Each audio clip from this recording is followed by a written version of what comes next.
my screen. Welcome everybody. It is so good to see you all. I know we are going through trying times and lots of changes in a jiffy. And this is a global crisis that we are all dealing with together. And I'm so glad that you're able to spend a little bit of time with us this afternoon in learning how to get started with MADlearn for your students. Just as some quick introductions, I'm Alethea Master. I am the founder and CEO of MADlearn, a former educator myself. And I'm joined here with Greg Stone, who is our Director of Curriculum and Implementation. He will be leading our webinar today. He has been with us since day 0 of MADlearn, and he's such a dear friend and colleague of mine. So we're glad to be here to support you. Our goal today is really to help you get started with building apps with your students. It could be your own child at home because you're a parent and that's all you want to do. It could be a group of a larger number of students that you're now working with in a virtual classroom or a remote learning setting. For those of you who have already joined or who are still coming into the Zoom room, please feel free to enter into the chat who you are, where you're from, what you're doing. And if you are on Twitter, please share your Twitter handle with us. We would love to stay connected. I will be monitoring the chat, so if you have questions in between, we'll definitely answer those.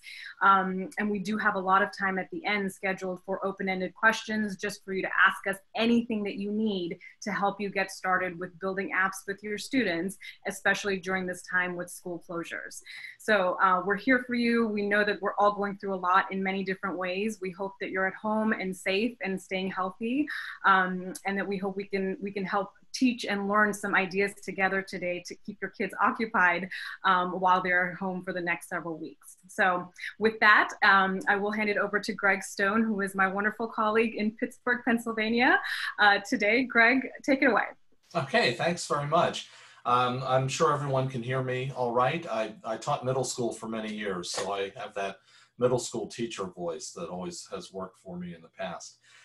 Anyway, it's really nice to see all of you. It's been overwhelming, the amount of response we got since we made this offer. It's great to have so many of you interested and wanting to join us in this quest to make sure that the kids have some engaging and thought-provoking and worthwhile things to do between now and what looks like could be the rest of this school year. I also wanted to say up front that we are recording this session, and so you don't have to feel compelled to take elaborate notes or anything like that. We'll provide the audio or the whole recording for you when it's over. We'll send it out to everybody who has been here and those who could not make it today. In the hour that we have together, we want to, as Alethea kind of alluded to here, we want to do a few things. We want to just give a basic overview of what we're all about, what MADlearn is, and what we're trying to accomplish for students all over the country and in other countries throughout the world. I'm going to talk a lot about some logistical things to help you get started with things, and some of these have come up through questions that teachers have had already. For example, there's the first time you log in to the platform, and then there's every other time after that, and there's a difference, and we'll talk briefly about that. I'm going to give you a quick tour of both the program itself and the platform, what that looks like. We're not going to get into building any apps today or anything like that, but I just want to at least give you an idea of what the platform looks like so you have an idea. And what we're going to also talk about creating student accounts. Some of you are just having one account, and it might even just be for yourself, so you can just play around with it and try it out. We've had some people, though, that have requested hundreds of accounts that they could use with students across grades at their schools and what have you. Then we're going to talk about the 10-step program that we developed, which is great for all of you, especially who have a limited amount of time to run this program and are doing it without the students right in front of you.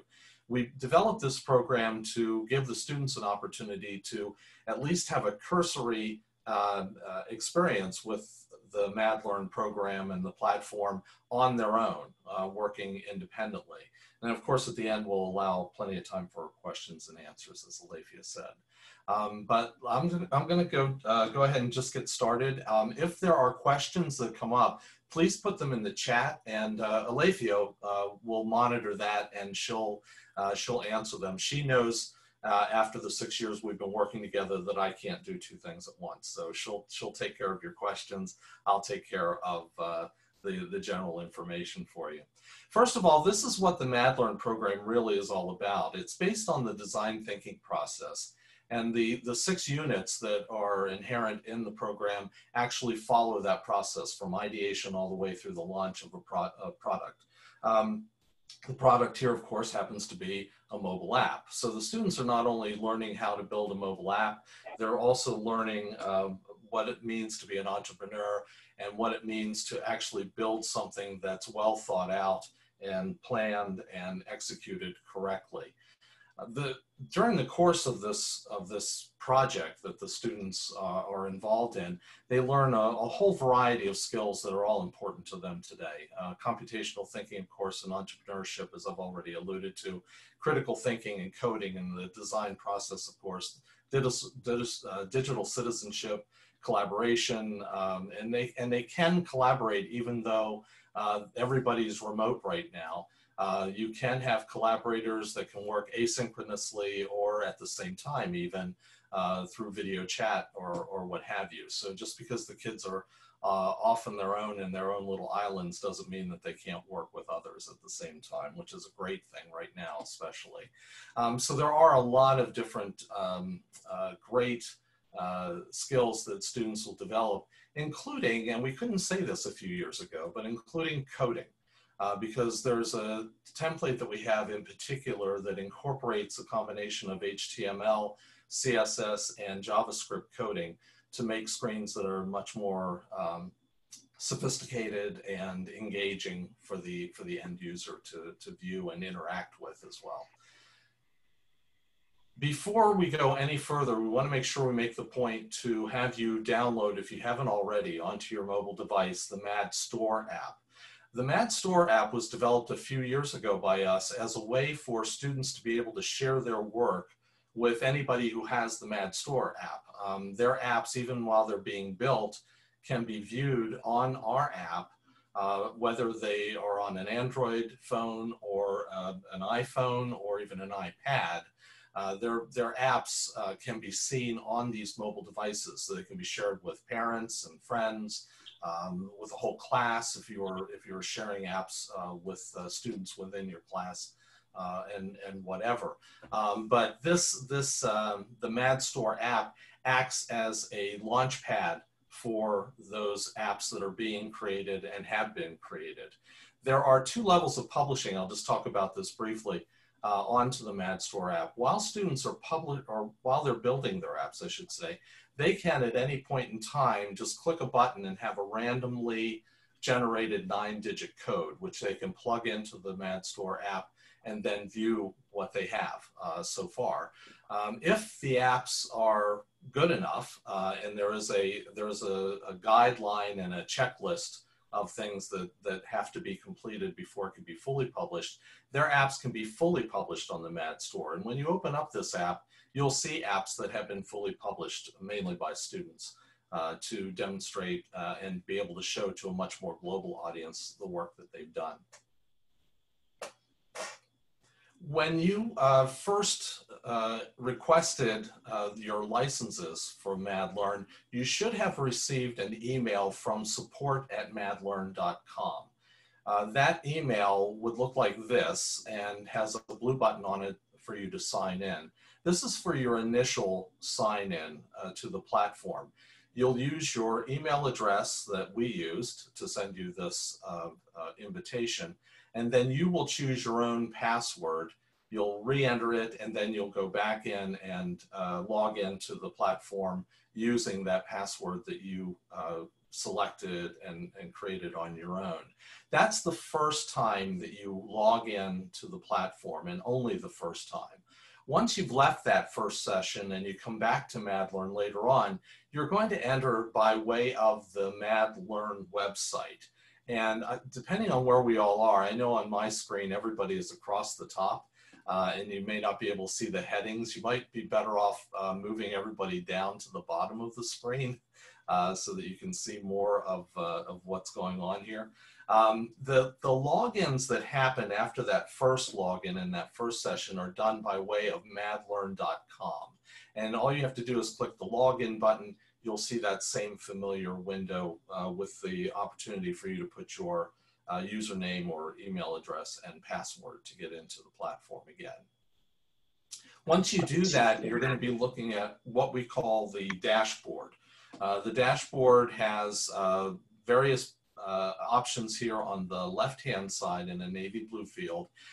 If you have students that have created apps, you'll see their apps here in this middle field. And then you'll see other things that we'll talk about here in a minute. Students, you need to understand, when they have their accounts, only see the first 3 items on the dashboard. They do not, for example, have access to the curriculum or user management, things like that. But they have these 3 ways to get started in building their mobile apps, either by creating an idea board or building a mind map, or just jumping right in and starting to build an app by clicking the apps button. The curriculum is something that you do have access to, and all the curriculum resources are there for you to use, even with these free accounts. When you click the curriculum button, you're going to see 2 options. There's an elementary option and a secondary option. Elementary for grades 3 through 5, and then 6 through 12 would be the secondary resources. When you click on either one of these, it'll open up the list of resources. Each unit is briefly described, and then all of the resources are listed here. It starts, it's set up in a very hierarchical order, starting with lesson plans and presentation slide decks. There are rubrics that are included, and then a series of tutorials that are relevant to each of the 6 units that the program entails.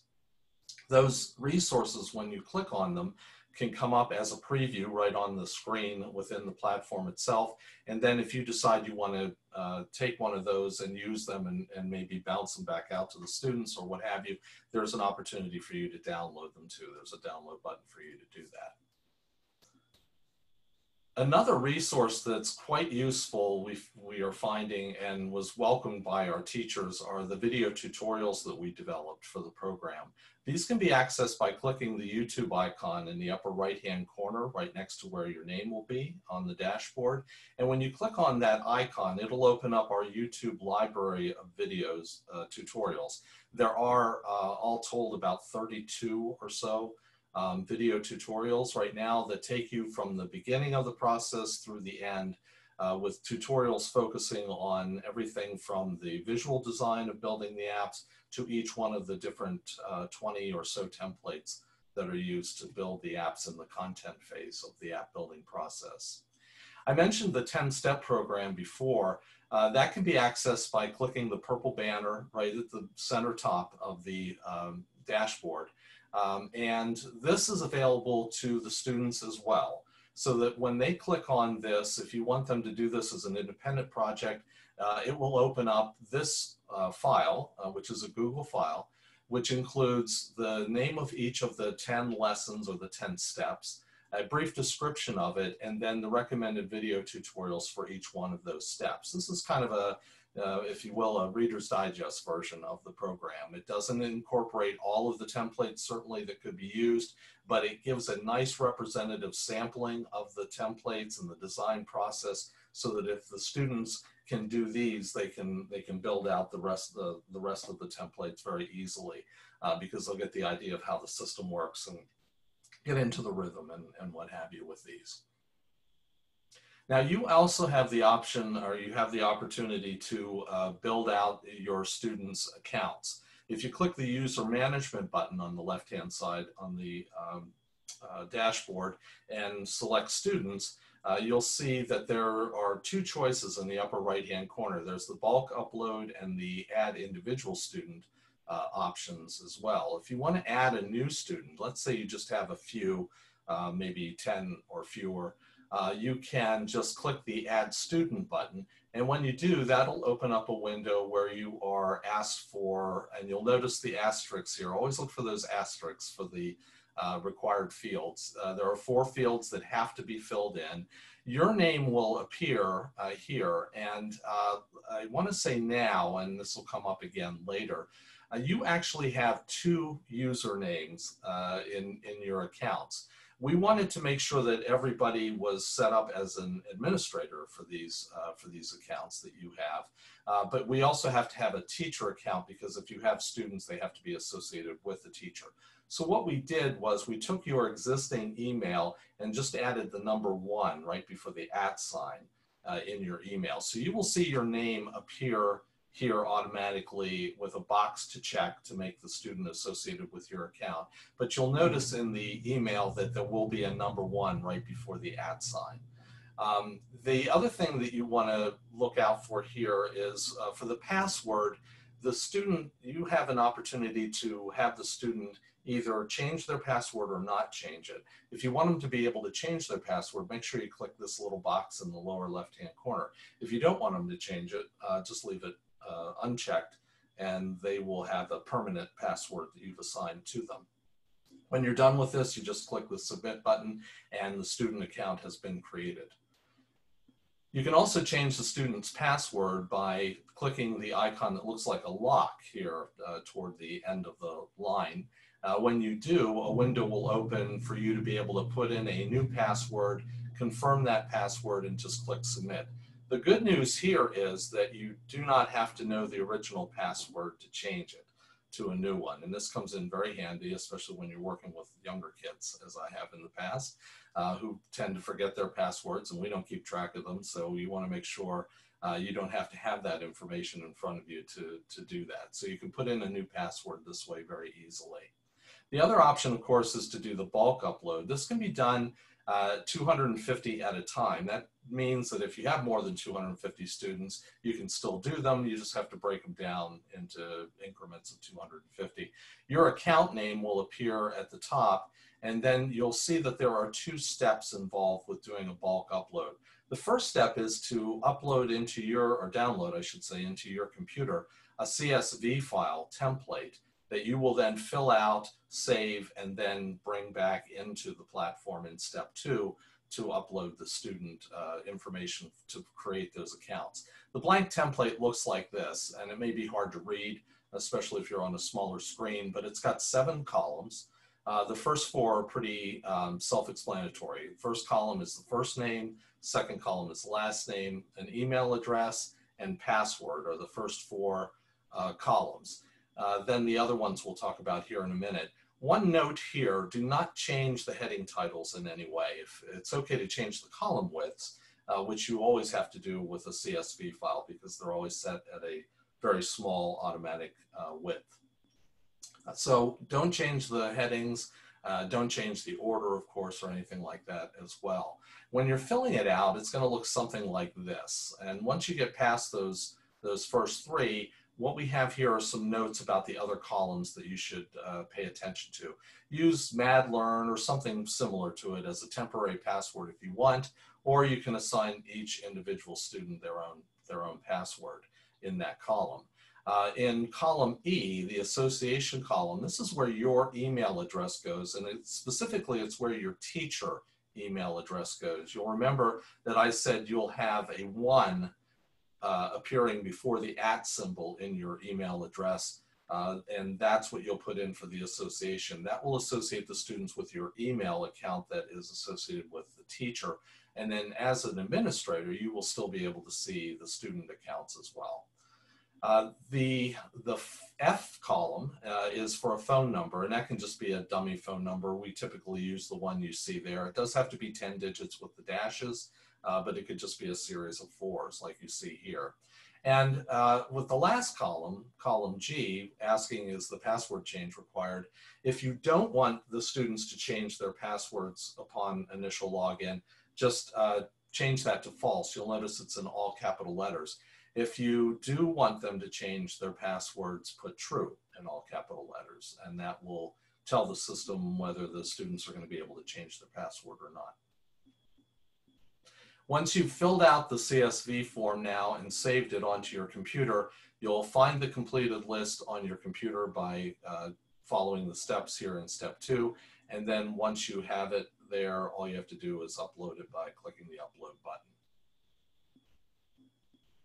Now, the platform itself is gotten into most easily just by clicking the apps option in the dashboard and then clicking where it says create app. After naming your app, you're going to go through a system of building an app shell, which I'll talk a little bit more about later. But just to give you an idea of what the app building platform looks like, it comes in 3 phases. The planning phase is represented by the building of a mind map. The second phase is to build the visual design of the app, and then finally you build out the content. So the mind map section, for example, might look something like this, where a student is planning out what the app is going to be looking like, not just in so far as the content development, but also the functionality of the app itself. So they'll know what buttons go to which part and what have you, having built out this mind map. In the edit design phase, or the design phase, they're going to be building things like the splash screen, that first screen you see when an end user first opens up an app, the home screen, which is sort of like the table of contents of the book. If the splash screen is like the cover, I always say the home screen's like the table of contents. Inner screen backgrounds, you're going to build a logo. You're going to build these things and bring them into the design phase of the app building process. And can I just add, Greg, if I can just add one thing there? For a lot of us, we may, depending on how much time students are going to be spending on their apps, they may want to go in and create custom designs for each of their screens. And again, there's video tutorials to show the kids how to do this. Or they could just pick a template of images from a gallery that we have, and they could just use a common template of images and then get started on the actual content and building of the app. So there's lots of flexibility and lots of ways to do that. So you can go as deep or as shallow as you want, depending on how much time the kids have, which we're expecting they may have a little more of now, so they can definitely go deep. Right, thank you.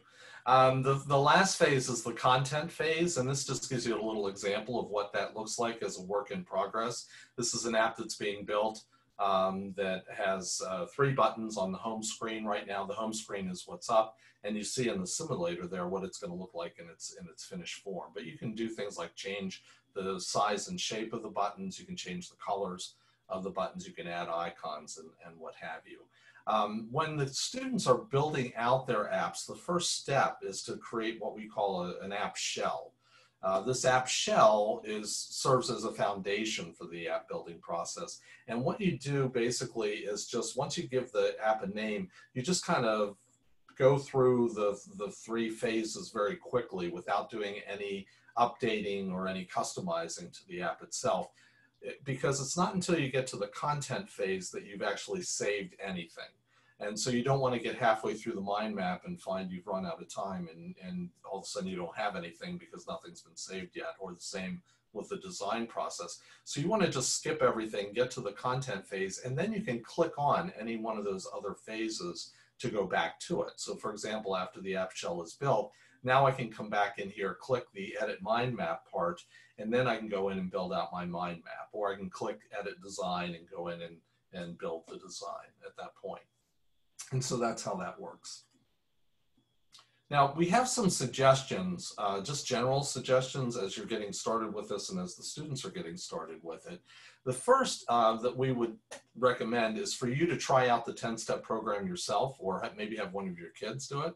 And just kind of go through it so that you have a better idea of how the system actually works. Doing the 10-step process or program will give you a great idea as to how the app building process at least works and how to get into it and first to get logged in and everything. The second thing, as I said before, was to create that app shell before working on any details. Make sure that that's part of the process, and that is built into the 10-step program and in the appropriate order. The first app that you have the kids do might be something easy, maybe an app just about them, because it's something that doesn't require any research or content building so much. That then focuses on instead the logistics of how you build out these apps. And once they go through that process, if you want to then assign a project that relates to building an app out for that project, then the kids will have a great idea as to how to build the apps out, and they can really focus then on the content itself.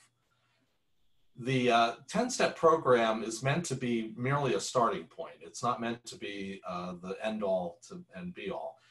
It's meant for you to be able to give the students a great idea as to how this system works, but we would hope that they would take time to take the app that they've started to build, or a new app, and build it out at a much more elaborate and sophisticated level that still makes sense to the end user, of course. You should also make sure you and the students download the MADStore app on their devices before even getting started. That way, when it's time for them to put in a 9-digit code, they'll be able to see how their work is progressing, and then they'll also be able to test it and be able to see if it's worthy of being fully published on MADStore. And finally, if you have any questions at any point in time during this process, so the whole time you're using the program, please don't hesitate to email the success team. And that email address is there on the screen, success@madlearn.com. If you have any questions at all, please let us know. And that is a very cursory overview of the program and how to get started with it. I hope it's helpful to everybody. Thank you, Greg. Really appreciate you sharing. And if you wouldn't mind stopping your screen share so we can see each other a little bit bigger. I know that was a very, very, very quick overview of some steps to just get started. So our hope is that you can go in, you can play around with it, with your kids, with your students, and get building. The one thing that we have seen most often is if we allow the students to go in and explore on their own, they tend to figure things out. And if there are questions that they ask you that you don't know how to answer, that's what we're here for. We're here to help. We'd also be happy to video in if you're doing a virtual classroom and you have your students on a video, a Zoom meeting or any other meeting where you're with them virtually live. We'd be happy to video in and work with them and answer questions that they might have also. So please just let us know. You have Greg's email. It is success@mad-learn.com. He can help with any of those questions that you have or your students have. This is not a time to be worried about you not knowing. This is a really good time to just let the kids have it, let them explore, and they will face some things that they get and they figure out. They will face some things that they don't get and they can't quite figure out, but that's part of the learning process. And like I said, we're here to help.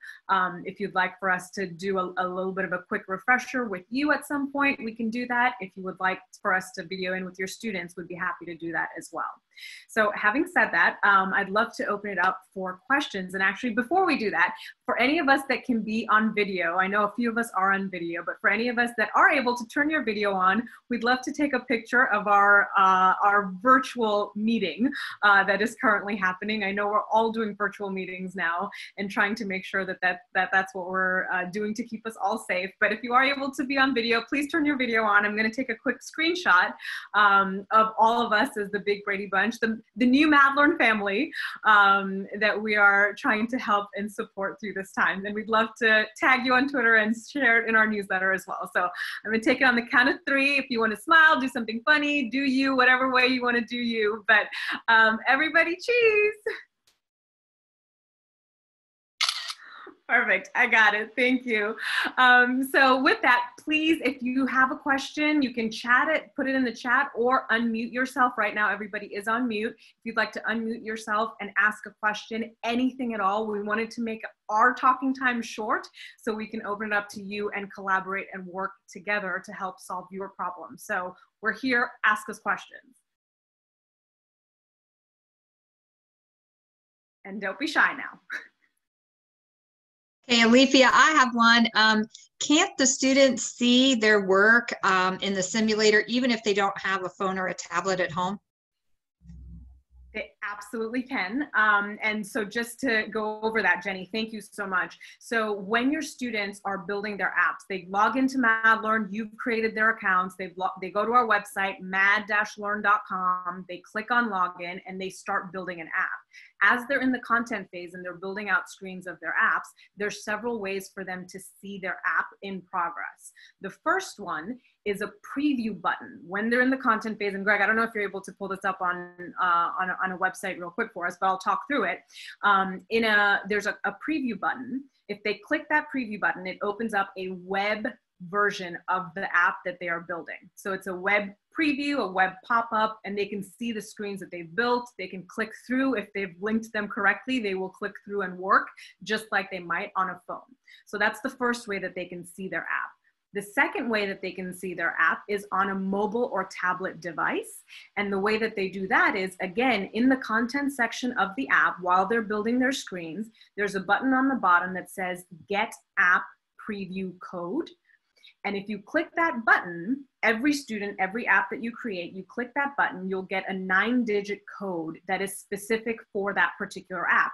In this case, we're seeing on the screen, this code or this app has the code 489 for, I can't quite read that, but you know what that is. So, that if you want the number, it's 489 454 487. Thank you. So each app that you make has its own individual code. You put that number into the MADStore mobile app that you just downloaded, hopefully onto your phone. You type that number into your phone and you will see your app come up, and you will be able to use it and share it just like you are using a real app on your phone. And if I could just point these out briefly, the general preview button here within the platform itself is found right next to either a button that says Get App Preview Code or the number itself. And when you click that, you get this simulator. You also have an opportunity if students are working together, or if you want to give comments to the students on each of the screens that they're building, you have a comment field here as well. This is a semi-functioning version of it. It's more for making sure that things are working mechanically to get from one screen to another as much as anything. So for example, if I click the About button, it'll take me to the screen that talks about what this app is about, and so on. This is a video, I'm not going to go to that. There's even a quiz here about the COVID-19. This is just something I was playing around with the other day just to keep sharp and do something that might be relevant to people. But that's one way to preview it. You can also just preview things one screen at a time. If I, for example, am in the photo bank here, and I just click the preview button for that, it's going to show me just what that screen looks like when I pull it up, and then I can go from there if I want. But if I want to just see one screen at a time, I can do it that way. And then of course the other way is through your device itself, that's the most fun for the kids, is to be able to see it that way by putting in a 9-digit code. Thank you, Greg. And so that is the 9-digit code, and seeing it on your phone is the second way. And the third way is through the web version of the MADStore. So just like you have the MADStore app on your phone, there's also a web version of the MADStore. And so if they go there, they put in their code, they can also see that on the web, which is accessible right here where Greg is showing us.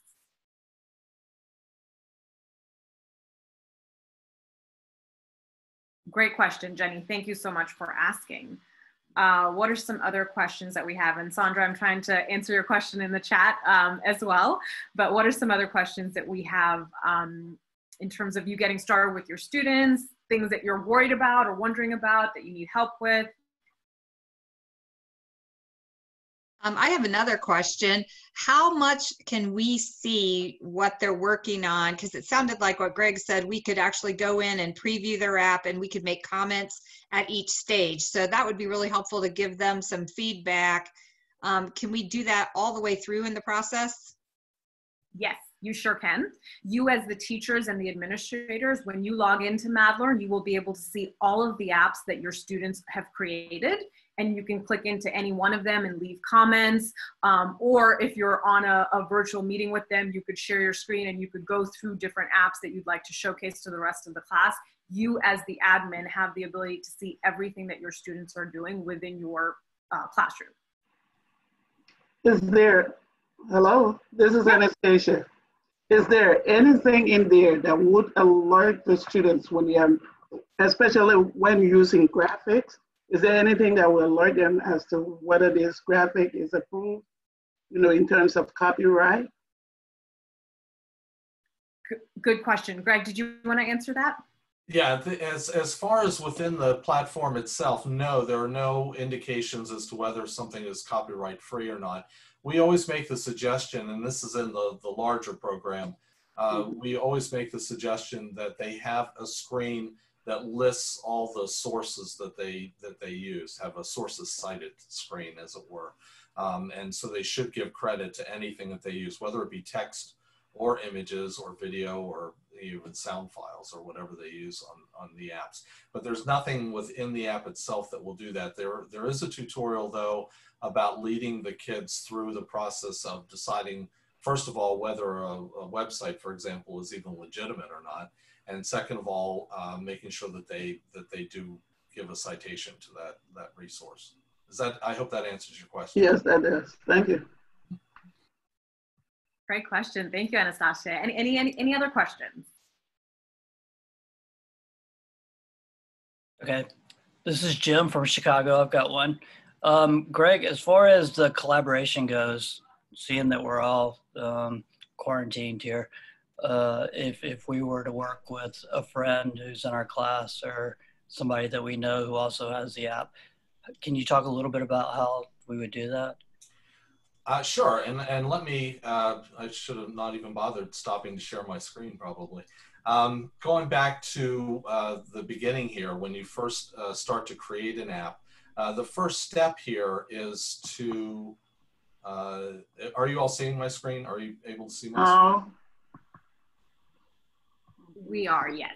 Okay, all right. The first step here, and I have to give a school name, is you give your app a name here, and then you can click this button here to add collaborators. The collaborators that you will see on that list, or that your students will see on that list, are any and all students that are associated with your account only. It's not, all the kids in the world, as it is for me. Actually, under Alephia International, this is just our demo. You can see that we have these, these dummy accounts set up here, and then all you have to do is you can search for it up here in the search window, or just click on it and add them as collaborators and go from there. So yes, it's very easy actually to add collaborators. Thank you, Jim, for that question. And to that point, if your students, if you're encouraging them to build an app as a group or with partners, let's say Alephia and Greg are a team and the two of us are building our app together. I create the app, I add Greg as a collaborator on my app. Now both Greg and I will see that app in our account when we log in. And we can edit asynchronously. We can look at, okay, say you're doing these 5 screens, I'm gonna do these 5 screens, and we can build our app together. And you, of course, as the teacher, can always go in and review that and comment and leave feedback within each app individually. Go ahead, Greg. And I would add to this that this is something for you to consider as a really teachable moment. I mean, here we all are in the real world having to work remotely, all of us. Alephia and I and the rest of the MadLearn Corporation all work remotely, and many companies these days do and will in the future. And so this gives students a phenomenal opportunity to understand what it's like to work in those circumstances. So they should work, if at all possible, they should work collaboratively, and they should see the advantages and the pratfalls of working remotely and working asynchronously and working together, but virtually instead of in person. If they don't choose a collaborator when they first build the app, can they go back later and do that? Yes, yeah, they can add a collaborator at any time in the process. When they are, when they name their app at the beginning, let's say they change their mind and they want to name it something later on, they can still change every step, even though they built the shell with that name. Yes, they can. Yes. And one other thing I wanted to point out, we didn't really look at this too much today, but when you log into MadLearn, you'll see the very first section on the left is something that's called ideas. And that is a phenomenal place for students to start with. Actually, it's kind of like Post-it notes virtually, right? It's a digital Post-it, you know, a digital whiteboard, but it's just an idea board for students to create cards with different ideas that they have of apps that they would like to build. You as the teacher could also create one idea board and add all of your students to that board, and all of the students can add ideas on that single board. You can vote up, you can leave comments, and start there with ideas, and then get into the next phase, which is planning and then building the app. So and exactly the way you would do that is you would create the board and then make all of your students, or the students that are in that group, collaborators to that idea board, or that app that has the idea board started. And that way then they'll be able to see it and add to it and what have you. Great questions. I love these questions, and we are recording all of this, so I'm sure it will be helpful for others as well. One thing on the collaborator front that I do, or on the virtual collaboration front, that I want to just add, every year, typically during the summer, but a lot of times throughout the year, we have virtual interns that are high school students or college students, sometimes even middle school students, that do internships with us just like this. They are a part of our virtual team. They log in. They have real work that they're doing. They meet us weekly, and have that experience of learning how to work with a team that is a global team.